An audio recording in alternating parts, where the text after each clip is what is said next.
রোস্টারদের নিয়ে কিছু বলি, হ্যাঁ, যারা সবসময় আইডিতে করে তাকায় বসে থাকে, কে কোন ভিডিও ছাড়লো, কার পেছনে লাগা যায়, কিন্তু আমাদের এরকম কারো আইডিতে করে তাকায় বসে থাকা লাগে না ভাই, বুঝতে পারিস? তোদের নাই কোনো ট্যালেন্ট, মাথা ভরা ঘু, নিজের কোনো স্ক্রিপ্ট তৈরি করতে পারোস না ভিডিও করার জন্য। এই জন্য কি করস, মানুষের একটা ভিডিও নিয়ে এসে সামনে তুলে ধরে একটা কথা বললে হয়ে গেল।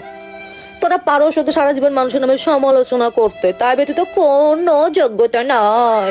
তোদেরকে আমরা সর্বোচ্চ কুত্তার সাথে তুলনা করি, কুত্তা।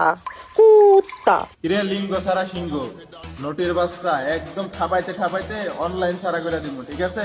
রোস্টারদেরকে নিয়ে যদি উল্টাপাল্টা কোনো কিছু বলো, পায়ের জুতা খুলে মুখে মারবো, মাদার চোদ।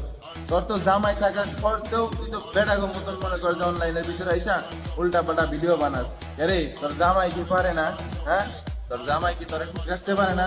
নষ্ট নারী, রোস্টারদের পিছনে লাগিস না, একবার চুইটা মনে কর প্রেগনেন্ট বানায় ফেলাম, ঠিক আছে? আর রোস্টারে কি কইলি, রোস্টাররা নাকি কুত্তা। আরে মাগি, আমার আইডি গুলা চেক দিয়ে দেখ, ঠিক আছে? তোর কয়টা ভিডিওতে কতগুলা ভিউ আছে, তার থেকে ভিউ আমার আইডিতে পাবি, ঠিক আছে?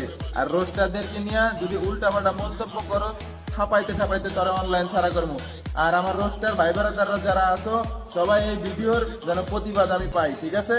সো এই নষ্ট নারী যেন অনলাইনের ভিতরে না থাকতে পারে, মাগি সর।